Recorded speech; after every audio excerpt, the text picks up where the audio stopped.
And so I think the whole idea about opening up that China has started 30 years ago was very important to really move the whole country, the whole economy to a new level. So that policy has been fruitful for China and for the world.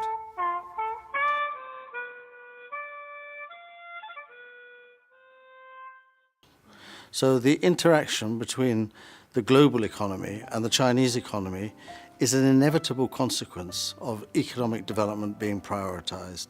And for the first entry of foreign-funded companies into China in the 4 special economic zones that were created in the early 80s, primarily that was aimed at the overseas Chinese, primarily at Hong Kong businesses to move their production from Hong Kong into Guangdong and a couple of other places. And then later, as that was shown to be successful and in the interests of the Chinese people and the Chinese economy, so it was broadened to other countries, other peoples, and a wider area of activity. You know, openness has to do with really creating opportunities for many, many different players, which also means more competition. More competition means higher productivity, innovation, better ideas, better growth, better standard of living.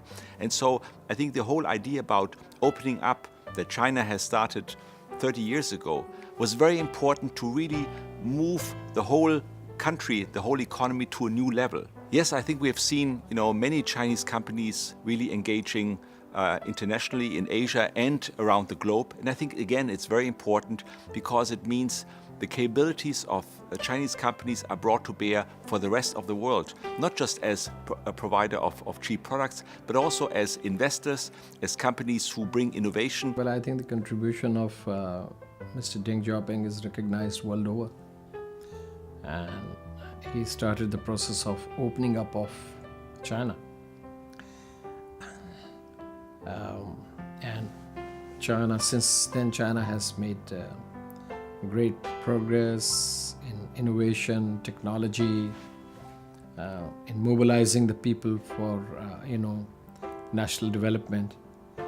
He had that vision that China, being such a big country, can make progress only when it interacts more with the outside world and, explores opportunities rather than being a closed economy. So that policy has been fruitful for China and for the world. And anything that's ice-breaking, we're known as the icebreakers, anything that's ice-breaking always involves controversy, always involves people arguing about whether you should or you shouldn't take the risk. They did take the risk. They knew us. They knew we wouldn't try and fool them, make idiots of China or anything like that at all. And then began a big increase of foreign investment into China for development of the Chinese market. So it's an exercise that results from a decision to prioritize economic development.